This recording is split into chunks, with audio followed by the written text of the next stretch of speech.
ವ್ಯಕ್ತಿ ಬಹಳ ದೊಡ್ಡ ಮನುಷ್ಯ ಆಗ್ತಾನೆ ಅಂತ ಹೇಳಿದ್ರೆ ಒಂದು ಶಾಲೆಯಿಂದನೇ ಶುರು ಆಗ್ತದೆ. ಸಾಫ್ಟ್ವೇರ್ ಕಂಪ್ನಿಯಲ್ಲಿ ಸರ್ಕಾರಿ ಶಾಲೆಯಿಂದ ಓದಿದಾನೆ ಅಂದ್ರೆ ನಾನು ಎಲ್ಲಿಂದ ಬಂದೆ ಅಲ್ಲಿಗೆ ಸಹಕಾರ ಮಾಡಬೇಕು ಅಂತ ಹೇಳಿ ಅವನಿಗೆ ಆಸೆ ಇರ್ತದೆ, ಆದ್ರೆ ಅದು ಗೊತ್ತಿರಲ್ಲ. ಅದಕ್ಕೆ ನಾನು ನಮ್ಮ ಶಾಲೆ ನಮ್ಮ ಜವಾಬ್ದಾರಿ ಅಂತ ಮಾಡಿದೆ.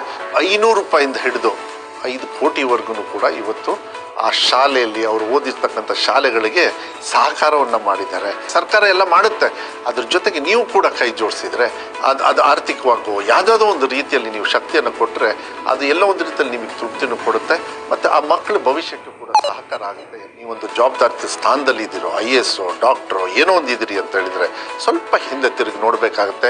ನಿಮ್ಮ ಹೆಜ್ಜೆ ಗುರುತು ನಿಮಗೆ ಕಣ್ಣಿಗೆ ಕಾಣಿಸ್ದೇ ಇರ್ಬೋದು, ಆದರೆ ನಿಮ್ಮ ಬೆಳವಣಿಗೆ, ನಿಮ್ಮ ಭವಿಷ್ಯ ಆ ಶಾಲೆಯಿಂದ ಅನ್ನೋದನ್ನ ಯಾವತ್ತೂ ಕೂಡ ನೀವು ಮರಿಬಾರ್ದು.